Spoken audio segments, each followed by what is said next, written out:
Welcome to the Quick Stop F1 podcast. My name is Nyasha and you could have been anywhere in the world, but you're here with us. We appreciate that on this lovely Saturday afternoon. I'm joined here by the host of the Saturday show. Along with me, it's none other than the awesome and fabulous Tasha James.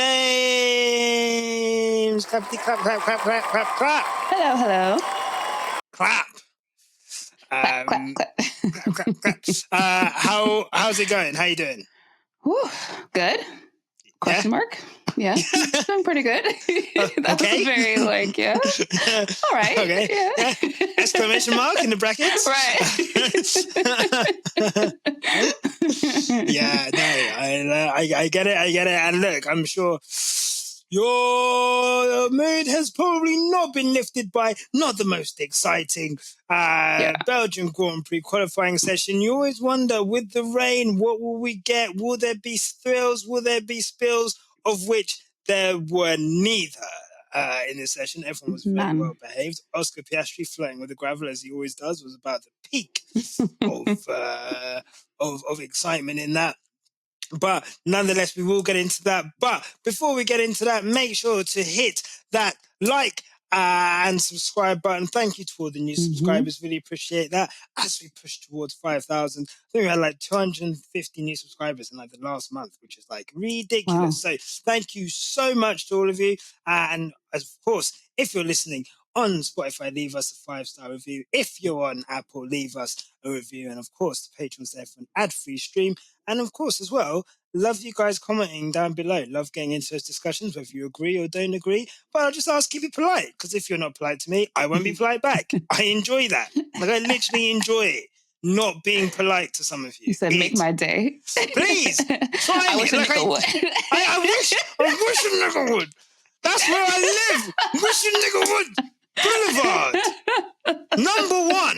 First house on the street. Don't try me. I'm sober. I've got so much more capacity these days. Right. So much time on your hands.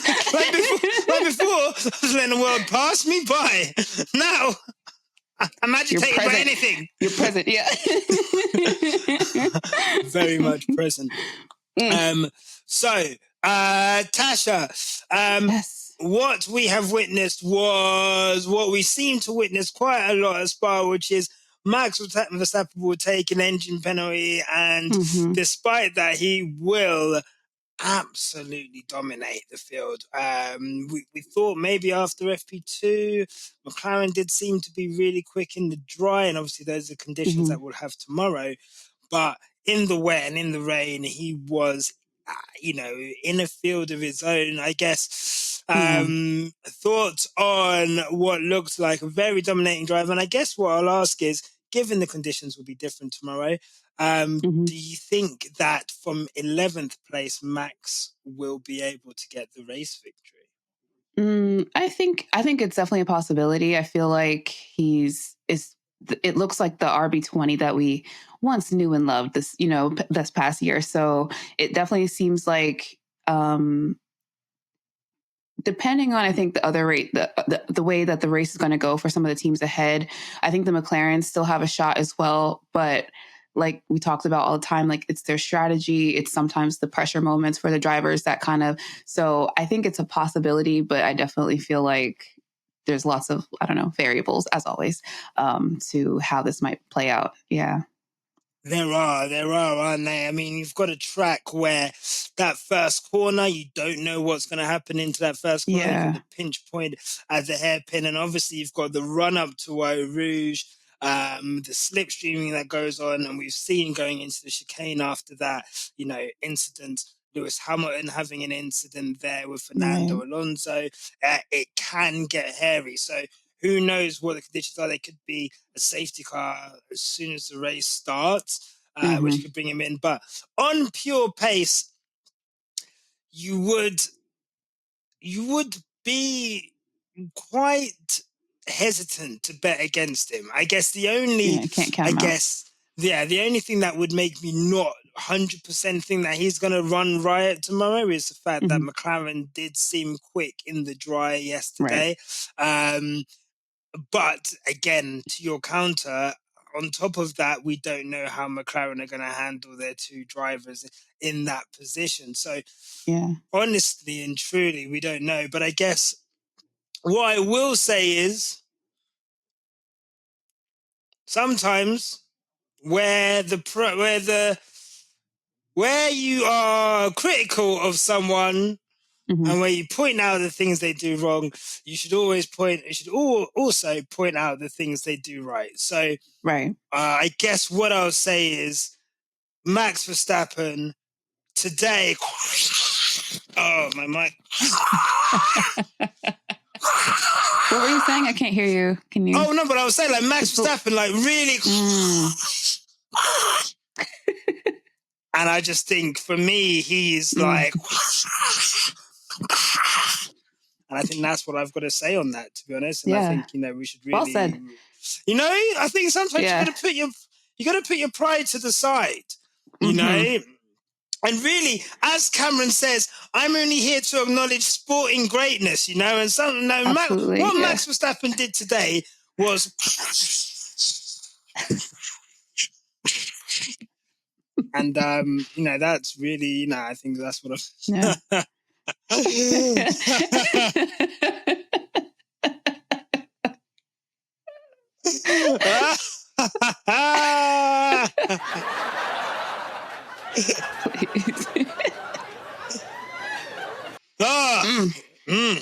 No, well done, Max. So there was a polar bear in Arkansas lining up or qualifying second on the grid. Yeah. Out of nowhere, like a Randy Orton RKO, Charles Leclerc. Where did he come from? What the fuck? Like, where did he come from? What the fuck? Charles Leclerc. Where's that come from? Where's that Charles Leclerc been? I think I tweeted, that's the Charles Leclerc we know. Just sticking it on the front row, out of nowhere. I must say, I mean, Tasha, were you expecting that from Charles Leclerc? No, and in fact, like watching quali, I kept just thinking, because we haven't really talked about Ferrari a lot, especially like in the last few episodes. So I feel like they've been kind of in like this weird limbo state where they're hanging in there with everybody, but their car is just going through it. It's not very good. The drivers are kind of like, since Monaco, Charles has had like a really hard time. So yeah, I was not expecting much. And I was actually going to ask you about that, like what you think about Ferrari at the moment, because they've kind of been in the middle of nowhere.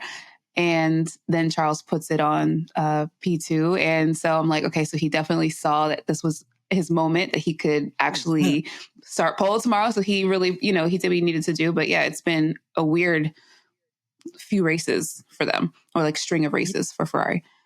No, for sure. And, just to be completely serious, the rain, for me, I think performances in the rain always, it is a bit of an equalizer in terms of car performance. I think we've seen, Mercedes, who, we'll get onto in a bit, but didn't really look anywhere in FP1 and FP2.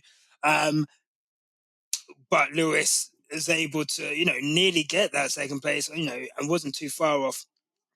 For a long time was the quickest car on track until Verstappen and Perez did their laps. Did great laps, but and obviously, in all seriousness, Max Verstappen, for him to put those times up and to be that clear of the field,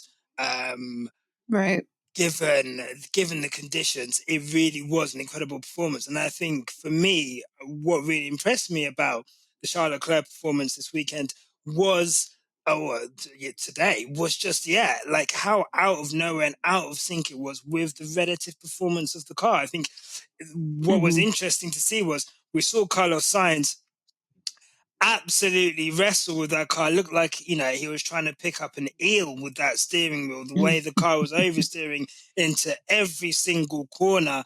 The back was stepping out literally every corner. And you looked at that Ferrari and you went, oh, God, that car does not look fun to drive. And, Carlos Sainz is not having a lot of fun out there, as evidenced by his position where he finished up. But Charles Leclerc, for him to put that time in out of nowhere, you know, he has had, I think, a lot of detractors, and a lot of people say, you know, where is, you know, Carlos Sainz has relatively done quite well against him. He's not dunking on him in any respect. And he, like I said, he's had a really difficult time since Monaco. But I think today kind of showed the Charles Leclerc that we know. Like, this is a guy who has really raw one lap pace from point to post.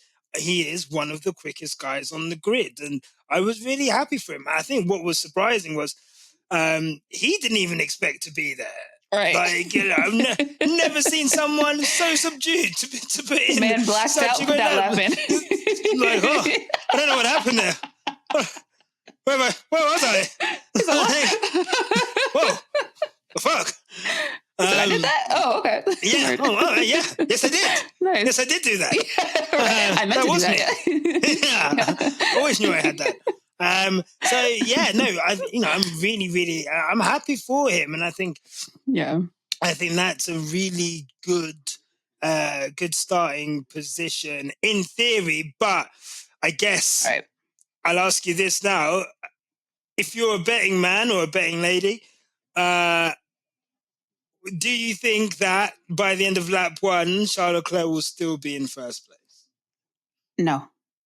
I think that first turn is going to get spicy. I don't know who is going to end up at the lead of that, but I don't think it'll be Charles. I just don't think so. And I don't think that the Ferrari really is going to be able to hold on that much to the leaders in that race either. So I do think while he was able to get it on pole, I do think that they're most likely going to struggle with that car throughout the race. So yeah, I don't see it. No, it's not happening, is it? You know what? Let's more of this. To be honest, like, oh no, calm down. Like, it is not happening. Like, let's be honest. Like, you know, like you say, the jeopardy into the first corner. Although it's not a long run into that first corner, normally a lot of the drama happens behind the person in pole. That run up through Eau Rouge down into the straight and the chicane, you know, he's going to get slipstreamed. That Red Bull is rapid in a straight line. So I fully expect Sergio Perez, if he's got anything about him, which is a big if, to sail past Charles Leclerc. I do think he's going to be minced meat, you know, from the people behind him for the rest of the race, because in the dry, that Ferrari does not look great. I guess whilst we're on the subject of Ferrari, Carlos Sainz, when is he going to decide where he's going to drive? Like, it's getting dire. What is he waiting for? Like, genuinely, like, Mercedes is not happening. Like, I think I read earlier. Right. Oh, sorry, what did you say? Nothing. I think you're. Can you hear me? Glitching a little bit. Oh, sorry. Yeah, can you hear me now? Oh, well, sorry, my bad. Yes. So I was just wondering. I mean, where's he going to go? Like, Mercedes, that's not going to happen. Obviously, we've got, you know, Kimi Antonelli is rumored to be going into that car. I think Toto's pretty much made up his mind on that. We have Red Bull, where, you know, they're thinking of putting Daniel Ricciardo into that car. Right. Potentially this season were the rumors, if Sergio Perez didn't pick it up, but he might just pull the rabbit out of the hat yet again. Oh my God, this guy. And I guess, I mean, you know, Charles Leclerc, Carlos Sainz. After that, it leaves Audi, Williams, I guess Alpine, and that's it, right? Yeah. That's it. For? I mean, like, what's left? And everybody else is taking seats. You know what I mean? You know, Este's gone. He signed with Haas. That was announced recently. So it's just like you're running out of options. And I do know that they had said that you could see Carlos Sainz Jr. and Sr. at Williams Hospitality meeting, but he's had a lot of meetings this season. So it's like, it doesn't really mean anything in terms of if he's going to sign with them or not, because he's just seems so adamant of, I'm just going to wait it out. I'm going to take my time. And it's like, I get it, but you're running out of options very rapidly. If I was Audi, I'm just like giving Valtteri Bottas a 1-year contract, and I'm like, fuck this guy. Like, honestly, stop fanning around me. Like, we're giving you a multi-year contract to lead this team.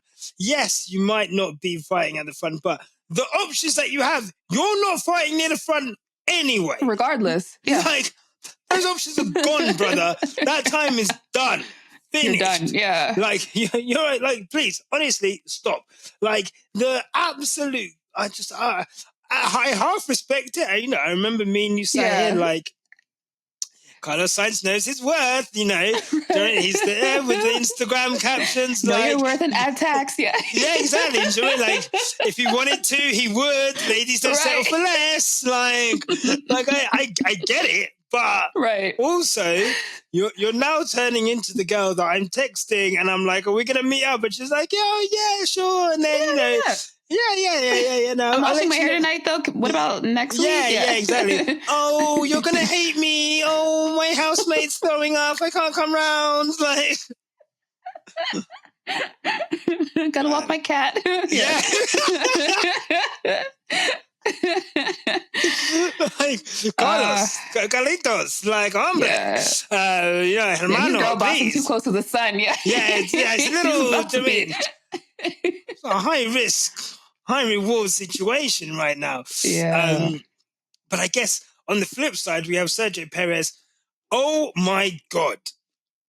This guy, like, how he manages to do this. Whenever he is on the brink, this guy will pull it back out of nowhere. I'm telling you now, this guy was 0.003 from being knocked out in Q2 by Alex Albon in a Williams. He gets through, and somehow, some way, he's not made it into pole position, even though he's got the fastest car. But he's put himself in a position where he'll more than likely be leading the race into turn 1. Right. Like, he's like in a race where if he, like, this is a sliding doors moment. If I'm Daniel Ricciardo, I'm like trashing my trailer home right now. Right. Like, do you know what I mean? Like, what's like Breaking Bad meme? Like, he can't keep getting away with it. How? I guess, I mean, if you're Red Bull, I guess if Sergio Perez gets on the podium tomorrow, let's say he wins maybe, do you look at that as like, you know, this phoenix rising from the flame and you keep him, or do you pull the trigger, I guess? What do you do? You're Helmut Marko and Christian Horner. What do you do with Sergio Perez? I mean, if it was me, I would get rid of him. I just don't feel like, yes, he's occasionally able to pull out good performances, but occasionally isn't going to help the situation, because you do have McLaren's, you know, right on their tails, at least in the constructor aspect of this championship this year. And Sergio is not really helping the team when it comes to banking points. He's not really the rear gunner for Max in races where he has needed help a few times. So I think just off of that, like, yeah, great. He's finally clocked into work, you know, but this is what we have been expecting of him all season. You know, he should always be second after Max. The car is capable of it. I know he's capable of it. And whatever's happening with him lately, I do think a lot of it's mental. But that being said, I think when you have a string of bad luck and you don't have any like prospect of like really turning it around, like, I don't think it's going to get turned around. So I don't see the harm in putting a fresh body in that second seat. So yeah, I will just say, like, good for him that he finally got it together. But I do think it's like too little, too late. Yeah, I think so too. Yeah. And I think for me, what I find crazy about F1, in a sport where you have all the data in the world, in a sport where you know, you have so much to look at and you have so much information, that decisions which cost millions of dollars and have implications in terms of points and performance, that one race, one performance can completely change the minds of some of the most intelligent people in the world. Case in point, Nick de Vries does one thing in a Williams, gets put into a car, and they have to ditch him after the season. George Russell wins a race in Brazil. Mercedes based their whole design philosophy on that one race win, as opposed to the shit show that happened for 9 months before that.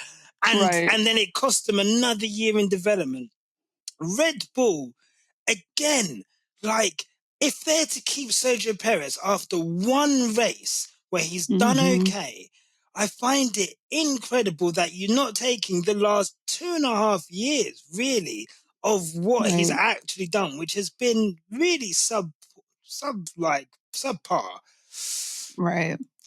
To keep him. And I don't understand it. But I guess there's, I think what you're going to get with Sergio Perez now. And I think the field is closing and closing and closing. And, in a situation where who knows what might happen, you might have more races where Max Verstappen isn't able to pull the cat out of the bag like he would, like he hasn't been able to do for the last 3 races. I find it strange, to be honest. I do too. I'm not gonna lie, but let's see what McLaren, what Red Bull have in store, and let's see what Sergio Perez is able to do tomorrow. Yeah. I guess let's get on to Mercedes then.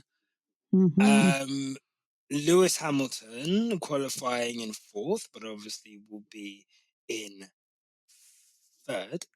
So my maths is so bad. Like, 1 is 4, minus 4, minus 3. He will be. Johnny had 5 apples. Johnny had 5 apples. And he ate 1. How many does he have left? Lewis Hamilton will be in 3rd. And George Russell will be in. I have not got the results. 6th. He'll be in 6th. So, here it is. Yeah, he'll be in 6th place. So, I guess great performance from Lewis. Like, yeah, again, and I think that's. I think we're looking at a Lewis, which he was. Honestly, nowhere. In any of the sessions before this, but seeing him up there, and there's that faint hope where it was like he qualified first because he went out first, and then it was like, well, okay, he'll start tumbling down now, and everyone else was doing slower times. You're like, wait, we might. We might have something here, yeah. We're gonna do it. It's happening. 105. Yeah, we kept going like P3. I was like, wait, we're not P7 virgins today. Yeah, okay. I was like, okay. Wow. Like, yeah. Wow, yes, baby. Wow, yeah. But no, a great performance from Lewis yet again, and I guess the opportunities for a podium tomorrow again, and 201st podium are very much there, I guess, Tash. Yeah, I think so. I just feel like he has a chance. It's Lewis. I always say it's Lewis. He's, he has the composure. He knows what to do. If the team strategy is on, the way that it has been, then I do think that there's a chance for him to podium and do well in tomorrow's race, because he is surrounded by some shaky characters. So yeah, as long as he can get through some of that, I think he'll be gravy. So yeah. What about you? I think for me, what I can see happening, Lewis has been quite punchy on the first lap recently, and he's had good starts, and he's tried to take advantage of situations. He's going to have a double slipstream going up that hill. My only worry is that it's Sergio Perez in front of him. Yeah. And obviously, we all know the Mexican Minister of Defense. You know what I don't like about that? Yeah. Let me tell you right now. That whole Mexican Minister of Defense thing, yeah. was like a one-season thing. Right. A couple of races, but obviously most notably Abu Dhabi.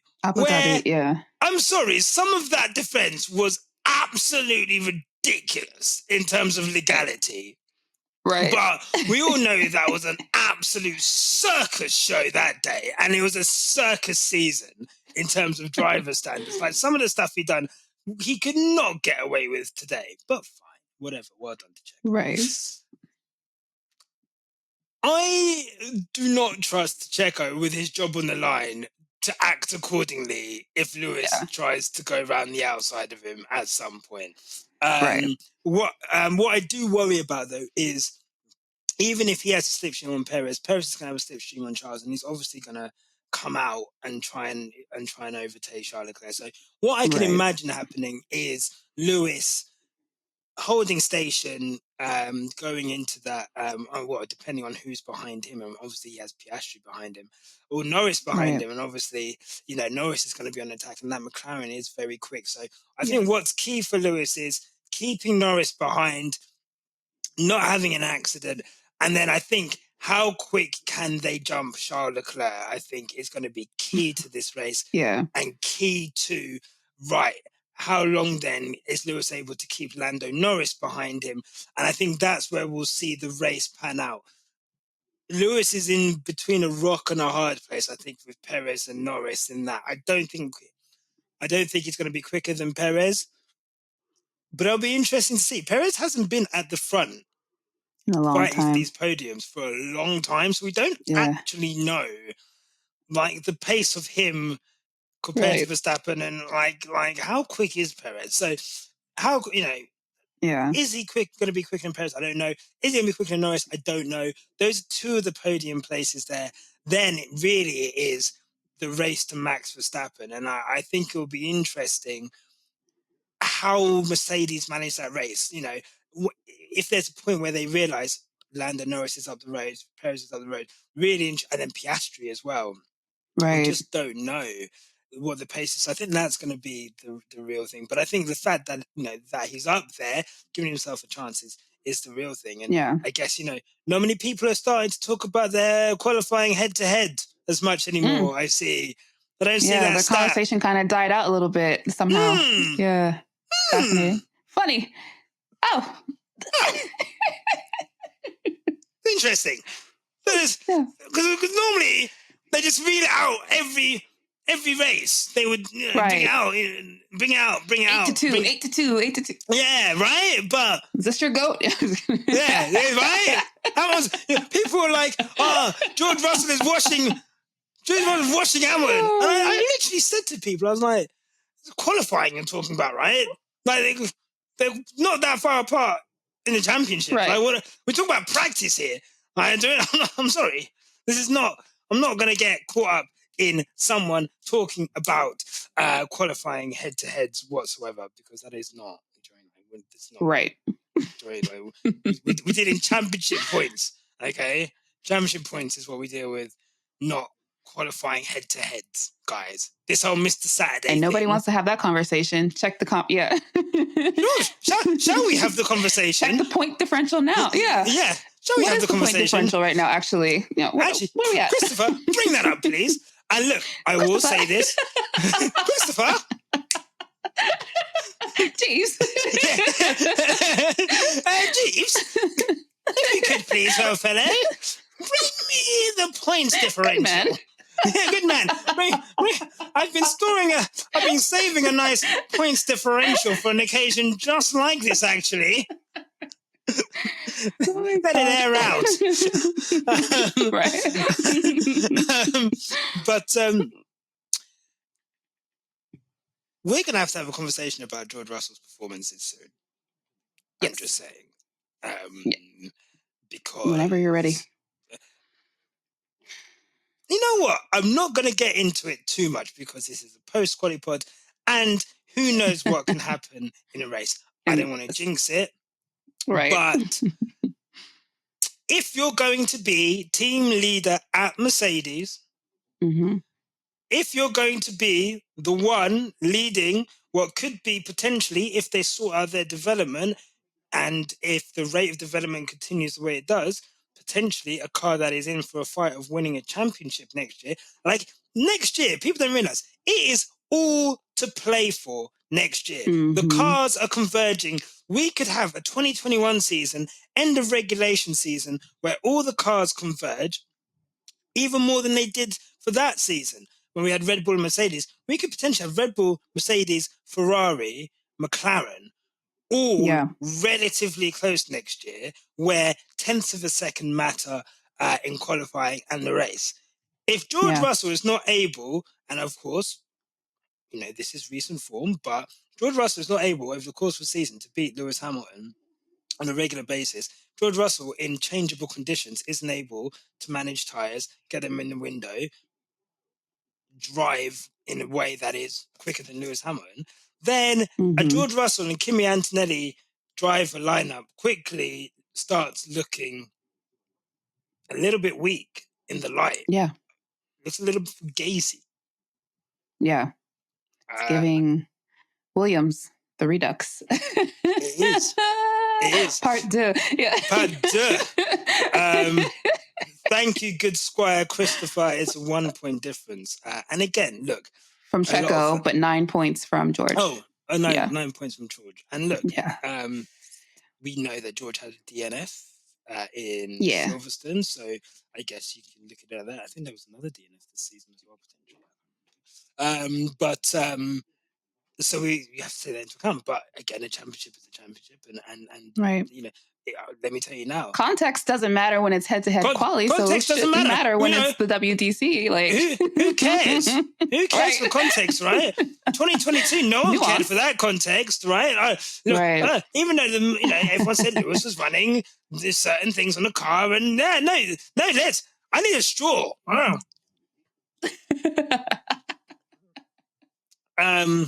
So honestly, it's for me, I think let's see how the season pans out, but I can't say that I've been too impressed with George's driving post Silverstone qualifying.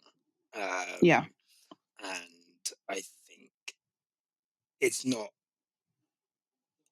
critical or like we're not at a place where it's like Valtteri Bottas bad, but there's been a dip for sure. It's been a dip. Yeah. There's definitely been a dip. Maybe it's the car converging more towards Lewis as they develop it. But I guess if you're the fastest driver in the team, they would develop the car towards you. So let's leave that one.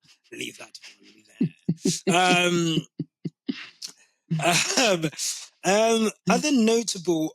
Let's look at this. So Lando Norris, Oscar Piastri, 4th and 5th. Disappointing, I would think, for McLaren, given that they have put themselves into a title fight. For them to be behind Sergio Perez and Lewis Hamilton is not great. They didn't look too hooked up today at all. It's that rain. It's that rain. It is that rain. But again, biggest nemesis. They are not fans of it. Although I would say that in the rain in Silverstone, they were the quickest car. So it's surprising that they weren't able to turn it on here. But with Lando ahead of Oscar, we'll see what team orders shenanigans happen again. Oh God. What I did want to ask you actually is, oh God, I've been quite surprised by the amount of people who have condemned Lando for not giving the place back. Because it showed a lack of ruthlessness. And a lot of ex-F1 drivers were like, I wouldn't have given that back. Especially if I was in for a title shout. I guess. Right. Do you agree with that? Do you think? I guess. Do you take harmony in the team, or do you think Lando made the right decision? I guess a week removed now, we've all seen everything and heard everything. week removed, do you think he made the right decision? I think he did make the right decision eventually, but to the point of he needs to be ruthless, I think he's had opportunities to show that throughout this season, and he didn't take, when Max is coming up for an overtake and he just scoots over to the side. Like if he's really ruthless, like choosing this moment where Oscar Piastri did 80% of the race, did the work, was going, to win. This is the moment that you choose to be ruthless out of all the other moments that you had opportunities to be ruthless. I'm like, that doesn't read ruthless. That reads lack mentality. That reads like you don't believe that you can win any other kind of way. You know what I'm saying? Like that's that scarcity mindset. Like if you're really a champion, if you're really that guy, then give your teammate the place back and get him on the next race. You know what I'm saying? Or use your brain. Give him the place earlier and then overtake him later in the race. You had enough laps to do that. But what do I know? I'm just a girl with the podcast mic. Do you know what I'm saying? Like, No. Look, even he admitted that. I should have just given him the place back and then overtook him. There was so much longer in the race. So much time left. God, it just like, honestly, like, I couldn't have agreed more with everything you said there. Like, you know what it reminded me of a little bit? It's like, when Will Smith smacked Chris Rock? Yeah. Like, it wasn't Chris Rock he was slapping, really. Like, right. It was like he'd had like emasculating jokes since like his missus went out and said, yes. I'd had a little entanglement with someone else. And, right. Like everyone's like, Will's not a man. He's sitting there at the red table crying. His woman's like emasculating him. And then like, Chris Rock makes a couple of jokes and you know what? He's like, today's the day. I've had enough. I'm cracking. Right. I'm going to smack someone. And I feel like that's what Lando Norris done. Like, he's heard everyone saying he's not ruthless enough. He's heard the bottling jokes. He bottled it again from pole position. He's there stewing in his car. Right. And he's decided to have a little protest. And I was like, now's not the time for the protest, brother. Like, right. I get how you feel, but not now. Like, not in this moment, right. No. Crazy. So for me, I don't know. Yeah, having had some time to think about it, I just think, I mean, Oscar, for me, I feel like Oscar's been a good teammate this season. Like he's not on some I'm in the fight too type shit, siphoning points off of Lando each week. Like if they ask for team orders, they ask him to switch, he does it. So he's been a very amicable person on the team, like who's willing to do whatever it takes. And so I think, again, trying to think ahead, Lando should have thought about that. He shouldn't have taken his race engineer however many laps to convince him, like, you need the team. You can't win a championship on your own. Like, that should have just been at the forefront. Like, they've helped me. Let me just help him. And we have other opportunities. Like, that's how you have to look at it. I think being ruthless is such an archaic thing when you look at the context of a situation. That's like winning a boxing match with your opponent's hands tied behind their back. Like, yeah, you're ruthless because you're punching somebody who can't fight back. But, like, what does that really make you, I have a lot of thoughts on Lando now. No. I'm fucking spitting. My God. No, go. You're going in. Because I can't with these people. I'm like, stop making excuses for him. Like I've had enough. Like he has the tools. He needs to step up. That's it. Like stop making excuses for this guy. Period. And that's that. Period. Right. What do you want to do next? Do you want to? I can't remember the format of this show. So, do we do predictions or do you go? I think you read the grid. Read the grid. Right? Okay, I'm going to read the grid. I'm going to read the grid. Okay, so in 20th place, Yuki Tsunoda. Disappointing, but he has a 60th place grid penalty. So what the fuck? Yeah, who gives a fuck? You know what I mean? I'm just like, where's he supposed to 60 places? Like, 60 what do they like hold him for like 2 laps and let everybody go? Like doing a hand behind his back. Do you know what I mean? He's got to start in Hungary and work his way back to Belgium. Zhou Guanyu in 19th. I do fear for this boy, I'm not going to lie. Yeah. I feel like if he gets kept on next year, it's purely because of the money, to be honest. And Audi do have a big market in China, apparently. So they may, that may be the case. He is a marketer's dream in that country, but these performances. He's not the first driver to be kept on because of marketability, so. Yes, this is true. This is very true. Par for the course. Yeah. Par for the course. Speaking of Logan Sargent, in 18th. Logan doing Logan things. Yeah. Kevin Magnussen and Nico Hülkenberg, 17th and 16th. Disappointing for Haas after quite a good run of form. That's not where they want to be. So I can imagine them moving up the grid, especially if it's dry tomorrow. Lance Stroll in 15th. Wow, Lance Stroll. Going on. Man, everyone's getting at Lance. I'm not going to lie, yeah. Like, people are getting at him because of his attitude in the press conference. People are getting at him because, like, this, that, and the other. Like, I don't know, man. I feel like it's the flirting versus harassment thing. Like, Kimi Räikkönen was a lot worse. Right. And everyone's getting at Lance. And I'm just like, I don't know. Yeah. Let man live, bro. Like, he doesn't want to be there. Like he's been going through some shit lately. Yeah. You don't want to be there. We don't want to be there. Like let's just. Do you know what I mean? So why are we pretending? Exactly. Yeah. Do you know what I mean? He does feel like there's something going on at home. Maybe, like, I don't know. Yeah, something's been not right for him. Yeah. Yeah, I feel like he is like how I imagine having a teenager is like for a child. Like you just don't know what's going on in that little head of theirs. They're just so moody. And like, do you mean like what's wrong with you? Like, are you all right? School? Yeah, is it school? Right, is it grades? Like you go through puberty? Like what is wrong with you? Luckily, I don't have that problem.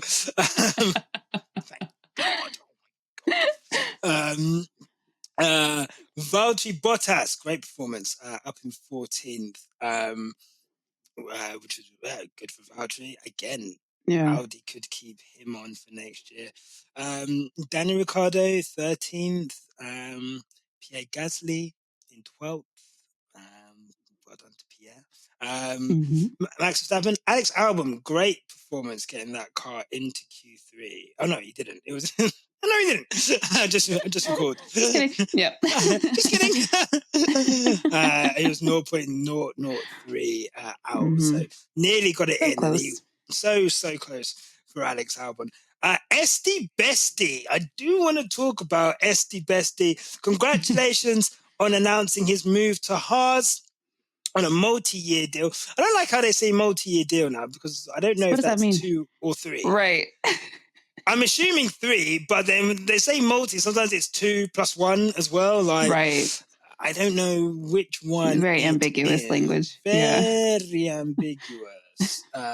So we'll see. But some scathing words from Esteban Ocon about his impending exit from Haas, from Alpine, in an interview with Karun Chandok. They asked him, like, why are you leaving? And, he's on record, he's on video saying they didn't, there were things that we've been saying as drivers from the time when Ricardo was there, Fernando, myself, Pierre, the things we were saying that need to improve, and we've not been listened to the whole time. And, pretty scathing for a driver who has to be there for another 5 months or so. Right. But that is just Esteban, isn't it? Like he doesn't give a fuck. Like, I respect that. Yeah. It's like, what are they going to do? Fire me? Like, yeah, right? And am I wrong? Like, look at this shit. Yeah. He's like, y'all see look at this shit show. Huh? Like, what did I say that was wrong? Like, just find another team principal. I was going to say, another team principal out. Come on, man. Like, come on. Like, you're like, you Alpine can't are keep falling off the bone. Like, they are falling off the bone, man. Like, honestly, as you done, Chris saying it's very French women, very French, very direct. Very French. We'll see what happens, but Alpine, man, like, I do right. And you know, they're taking Mercedes engine, suspension, gearbox, and they're like going into a technical partnership. What's the point of you being there then? Honestly. If Mercedes are just going to supply half the grid next year, like, what are we doing here? I don't understand. It doesn't make sense. So we will see about that.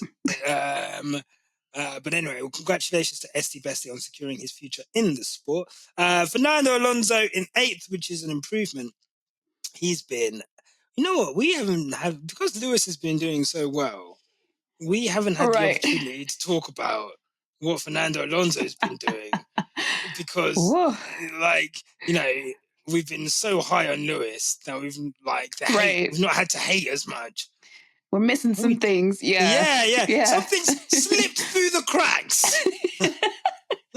You know? Might have dropped the ball on a couple of issues. Right. What the hell is going on with their season?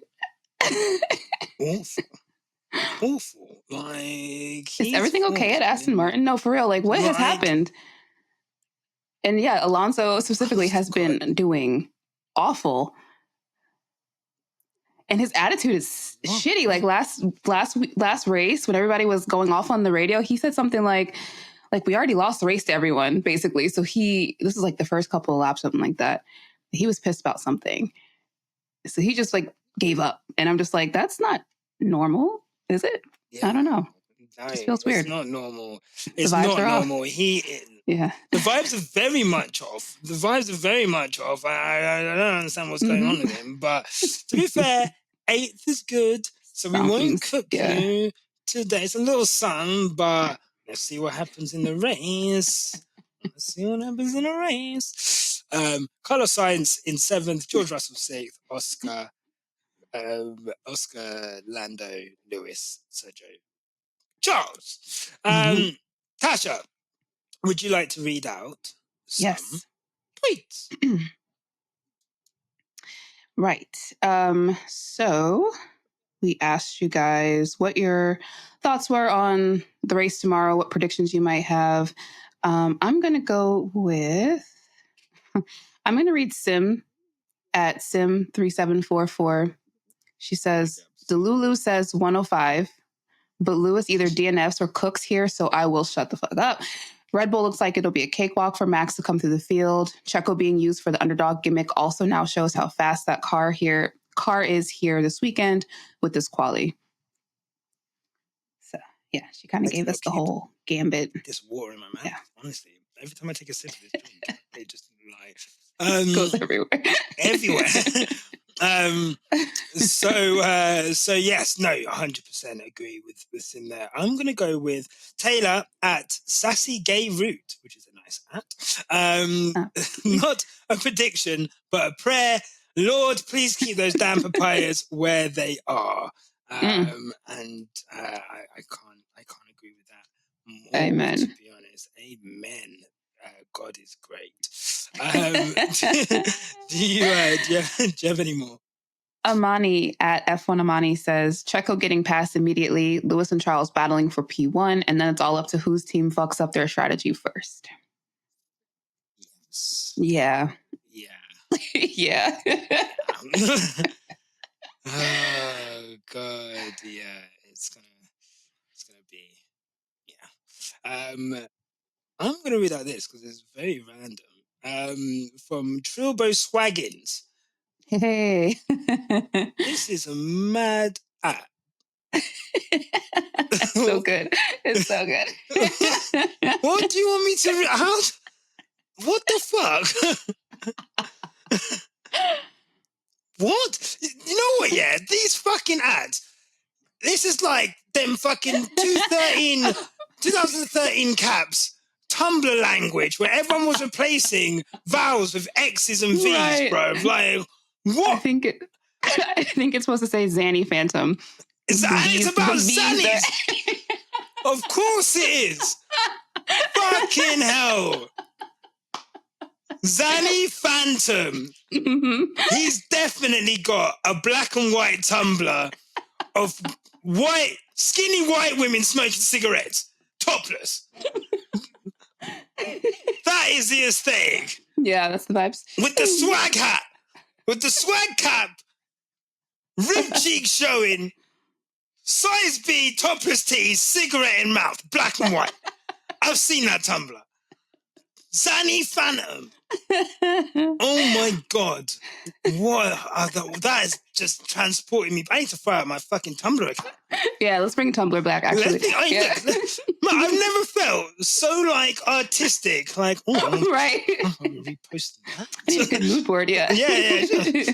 Like Pinterest, it's got it, but it ain't really got it. Like, right. You know what I mean? I ain't really got it's not customized enough. You got to go into your page a certain way. It's got to have the fonts and the exactly. It was like MySpace. Photos. It's like the best of MySpace where you could customize your page, right? And Pinterest mashed into one with shitloads of porn. That shit was everywhere. Like, crazy amount. Anyway, thank you for taking me down memory lane. Turbo Swaggins, Zanny Phantom. Fuck me. Nico Hulkenberg finishes P17. Lewis finishes on a podium. Logan Sargent doesn't finish the race. That's all I've got. That is so specific that I might put money on that. He knows. I'm going to put a pound on that. He knows what's going. Yeah. Yeah, do you know what I mean? Like, he's taken the red pill, blue pill? I think he's taken the red pill, and he's like. He's living in the future. Right. Anyway, sorry. That was my Tumblr rant.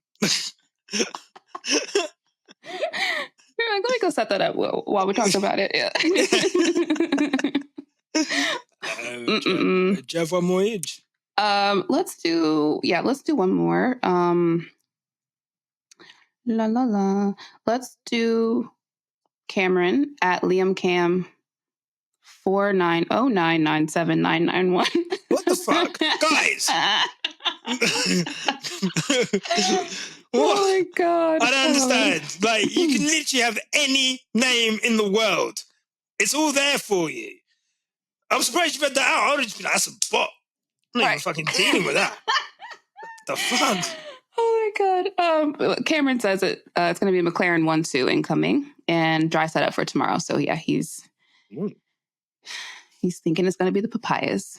Okay, well, McLaren 1-2. That is punchy, but it's not. It's it's not beyond the realms of whatever, of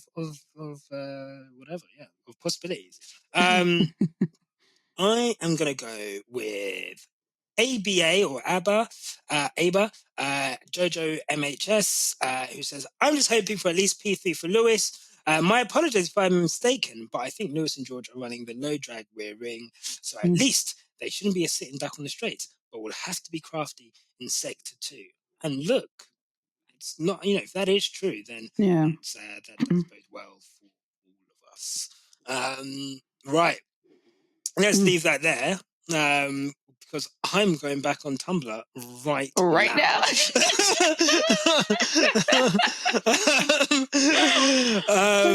Thank you. We'll see how tomorrow goes. Tasha, I'm just going to give you a round of applause, as always. What a pleasure. Thank you. What a pleasure. So much fun. This was more fun than the Olympic opening ceremony. I'm going to say that much. God. Yeah. I had a great time today.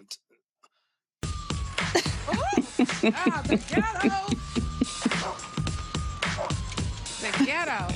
That was wild. There was one point they were doing like the fucking pom-poms by the river in the rain. Yeah. And I was watching this, what the fuck is this, bro? Like, everything that happened on that river. Right. Other than the fashion show and Celine Dion, get it out of here, bruv. Fucking cursed, yo. Bruv. My favorite part is knowing that they went on strike a week before, and so the fact that they don't look like they rehearsed is actually because they did not rehearse. Oh, really? Yes. They were like, we're striking in true Parisian fashion. A week before. Honestly, that is part of that's their culture. Like, fair play. That's the essence, the ambiance, yeah. Oh my God. Like, none that of can line was crazy. It's like, aren't y'all known for can? Like, why are nobody kicking right now?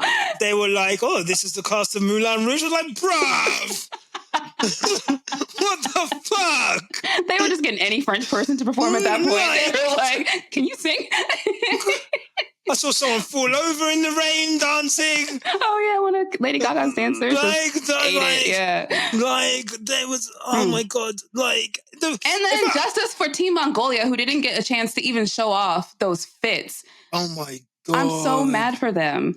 If I was an athlete and they've got me on that boat, and I've got to be at peak fucking physical performance. Not the next 2 days, 3 days later, you got me out in the Parisian rain on this dirty-ass river. I'm going under deck. I was like, you lot can wave. Fuck that. Fuck all of y'all. You can wave for y'all bitches, yeah. Yeah, no. I'm staying at the Olympic Village. I'm right on Hinge in the Olympic Village. I'm like, what? Who's around? Fuck this. Everyone's out. Yeah. I'm getting busy on them cardboard beds. Fuck that shit.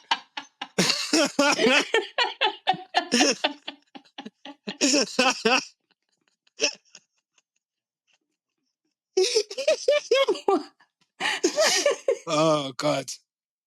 Another thing about those sorry, really. Why did none of the performers know the words to the songs they were singing? Like, these are your songs. The lip syncing I saw at this. There was one point. Oh my God. Like, Aya Nakamura was like adjusting her hair to get hair out of her mouth. The song was still going. She forgot to sing. Like, girl, like, y'all know what I'm talking about. It's whatever. Yeah, like, right. Like, let's pretend it's on. Like, the rapper, who the British commentators were going in on these, man. Oh my God. Like, they were like, oh, okay, we've got some minions here. Not quite sure why they're there, but what did the minions come from? Learned that they were French. I was like, okay, that explains a lot. Okay, cool. But whoever they labeled the white rapper, whoever it is, they're like, oh, okay, we've got the French Pitbull here. That Vin Diesel looking guy. Yeah. He didn't know the words to his own song either. Like, did you write these bars this afternoon, brother? Like, anyway, big up the Olympics. Yeah, that was a shit show. That was an absolute shit show. But hopefully this wasn't a shit show. If you've got this far, make sure to like and subscribe. Chris has informed me that we're currently on Serena Under the Bridge. Oh yeah, almost fallen over. Oh God, bless her.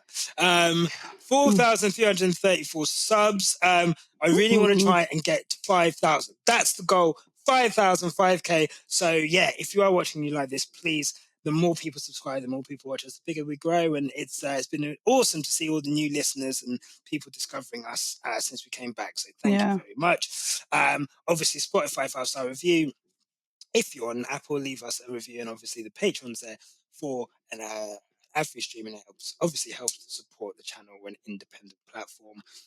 We will see you after the Belgian Grand Prix. And until then, remember, no matter what life throws at you, keep it on the black stuff, unlike that Lady Gaga dancer. And see you soon. Toodle pip. Bye-bye. Look, mate, if you've got this far, clearly you like what we do. So here's a link to subscribe to the Quickstop F1 family. Give that a click. And here's another link to some more cool on our channel. Sorry, cool stuff. And remember, no matter what happens, keep it on the black stuff. Click the stuff. Click the links. Click the links. Click the links. There. They're there.